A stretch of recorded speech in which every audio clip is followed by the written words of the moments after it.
Hi!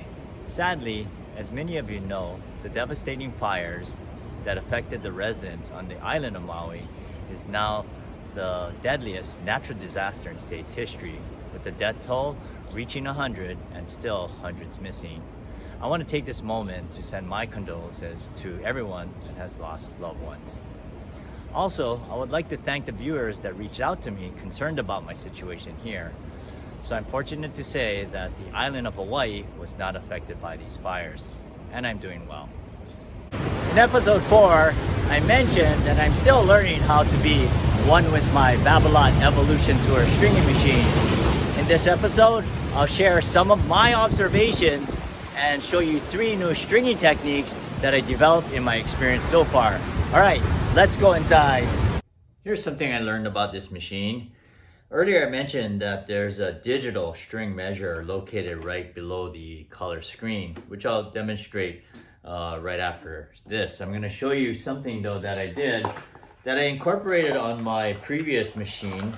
And the way I measure string was always using a reference point on the machine to measure either 3 feet, I usually go by 3s, or if I needed 2 or even 1. So what I found out is that from the edge of this machine here to the turntable, there's a hole right here.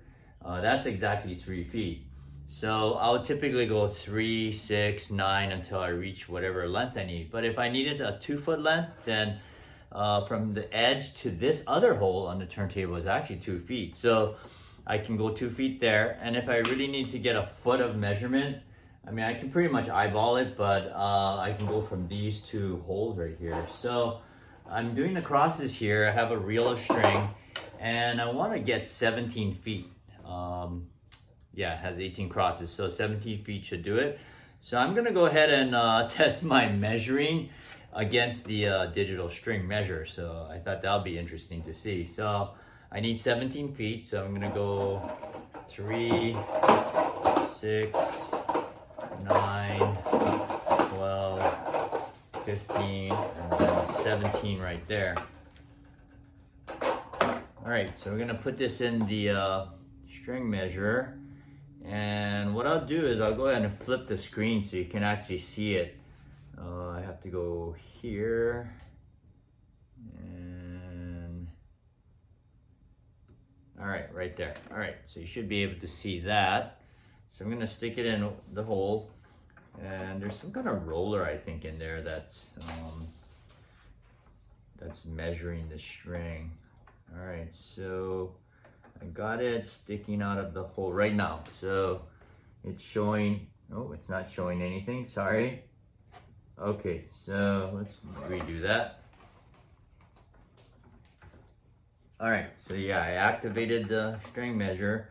It's not showing up anything yet because I'm waiting for that tip of the string to come out of the second hole. And it should have showed, okay, not quite yet. Okay, there. All right, so I'm gonna start pulling this string through and we'll see if it comes out with 17 feet.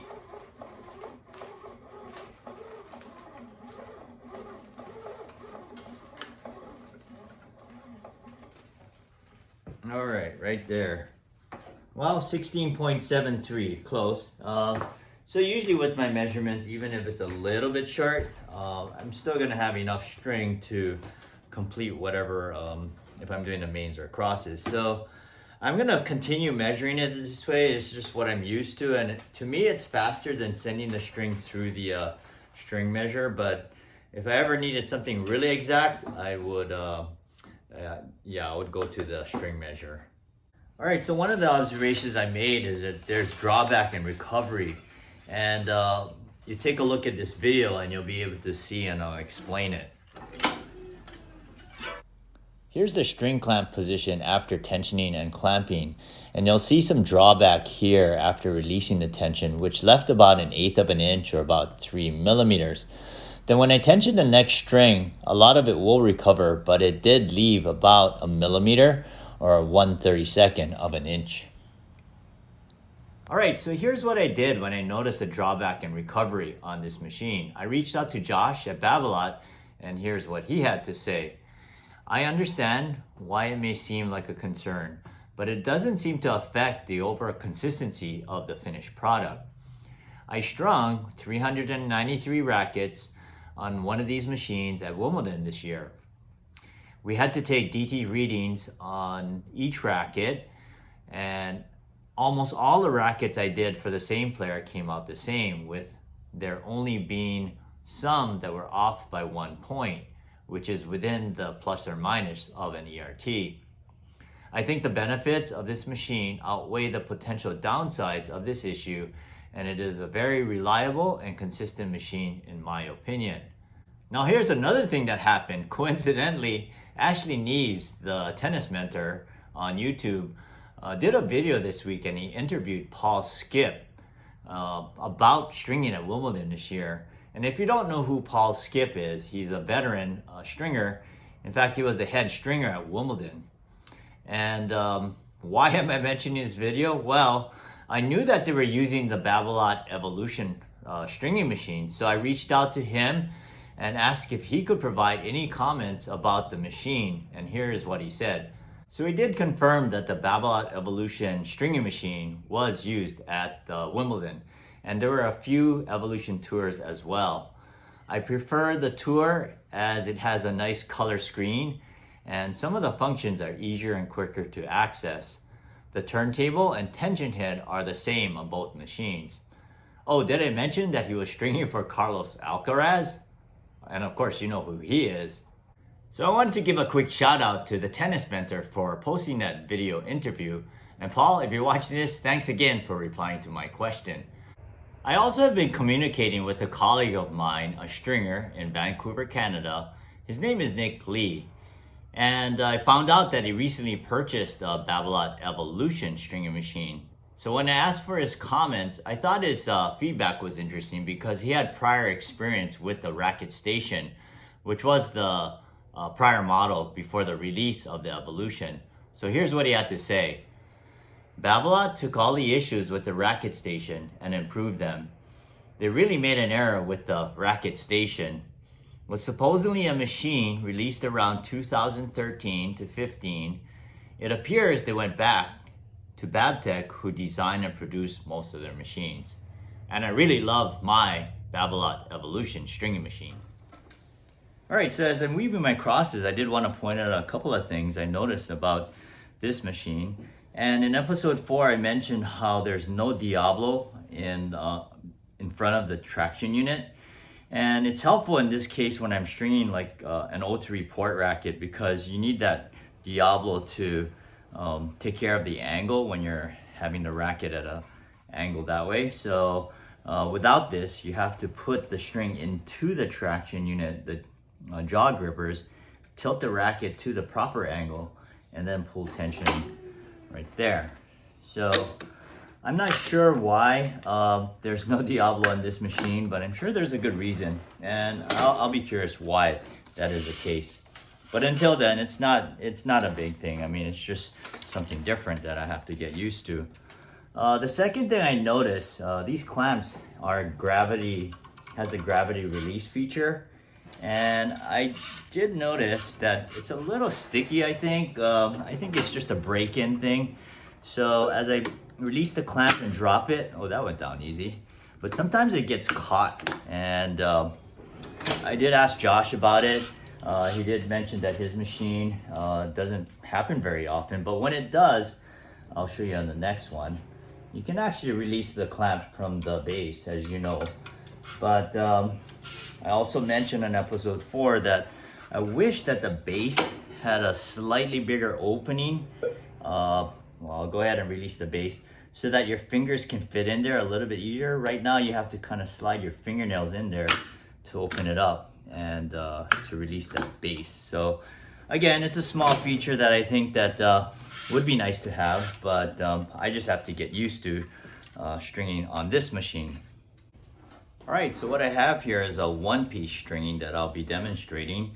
And if you watch my previous video, install crosses faster and reduce friction, you can check that out, because I'll be following the pattern that I used, or the technique that I used in that video. So typically when I'm doing a one piece, I like to run the short side so that I have enough string length to do 2 top crosses. And so what I'm gonna do in order to do that is that typically I would pull this, I'm on the long side right now, and I would have to place a starting clamp on the outside of the frame here.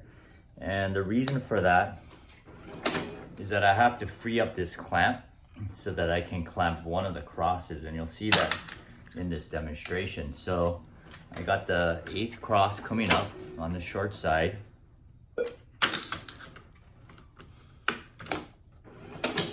And when I run this cross this way, you can see that I'll need to clamp the string right there.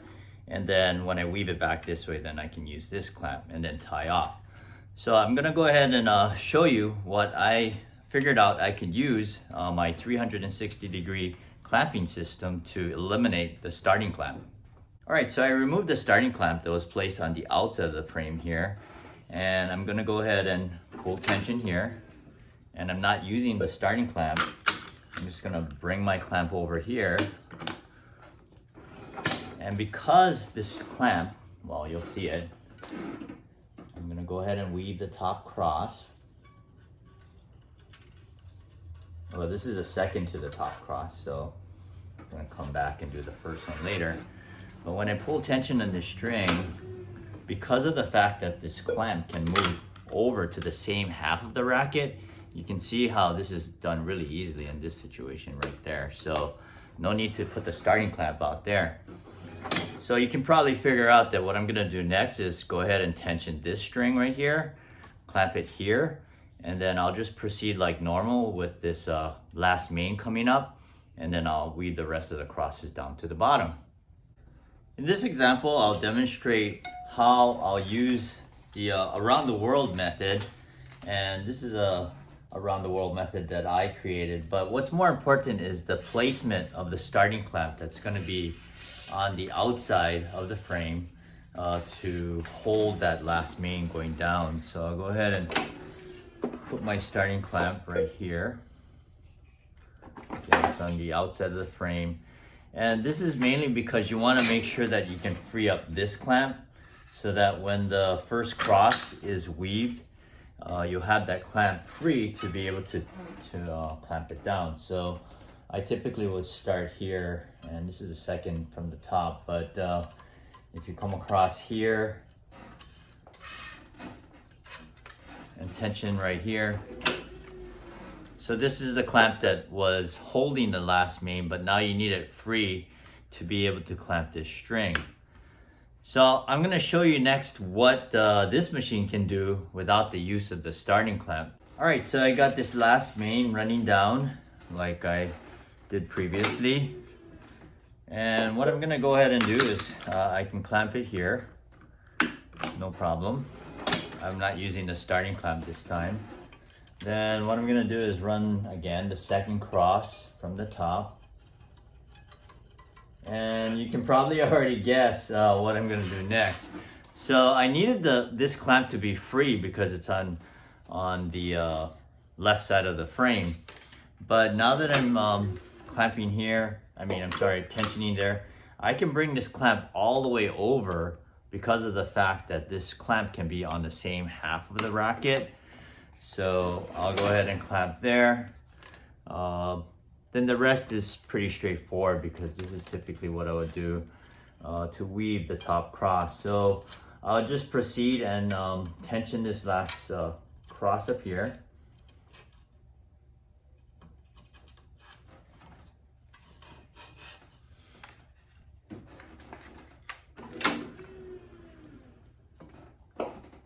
And then you'll see that this clamp can come back to the right side of the frame. Then you're gonna just tie off here.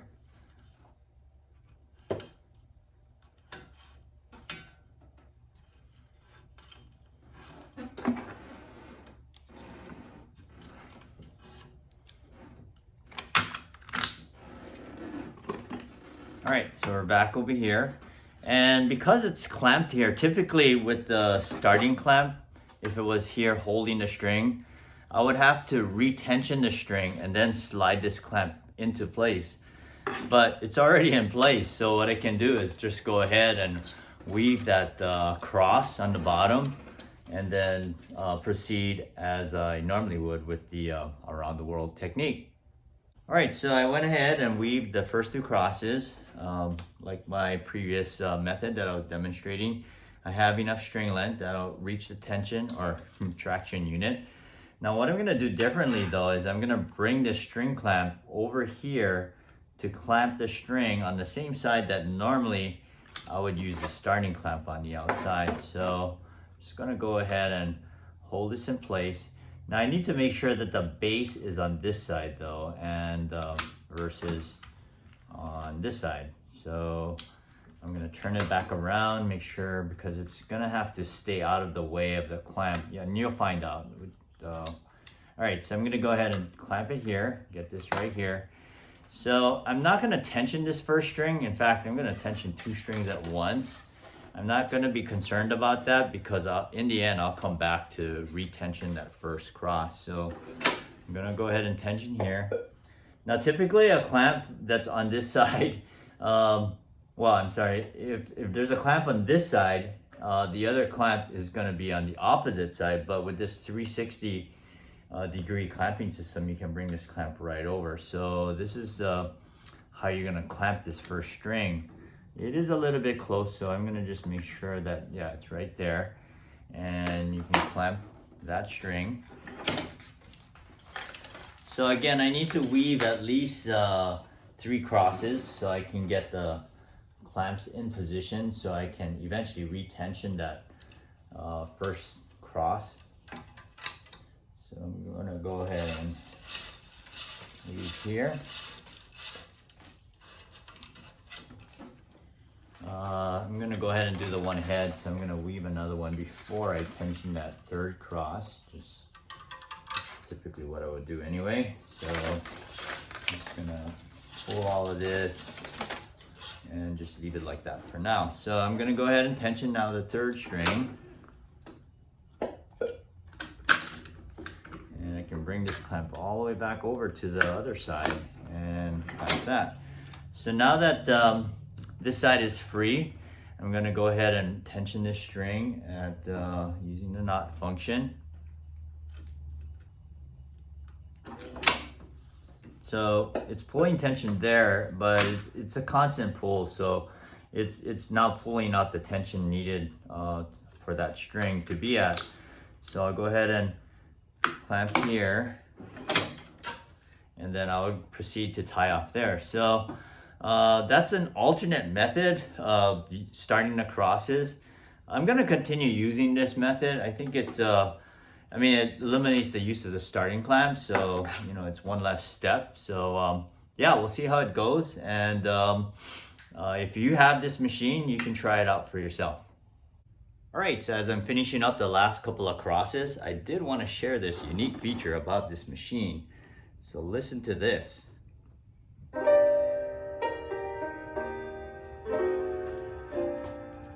Chestnuts roasting on an open fire. Jack frost nipping at your nose. Your carols being sung by the choir and folks dressed up like Eskimos. Everybody knows I'm certain and some mistletoe help to make the season bright. Tiny tots with their eyes all aglow will find it hard to sleep tonight.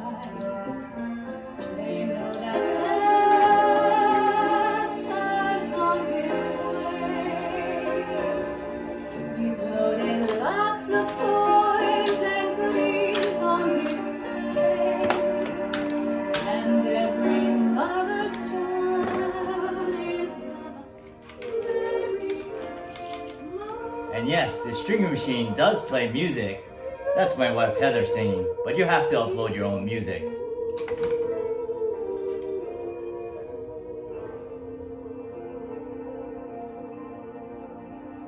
Thanks for watching, happy stringing, and let your strings play.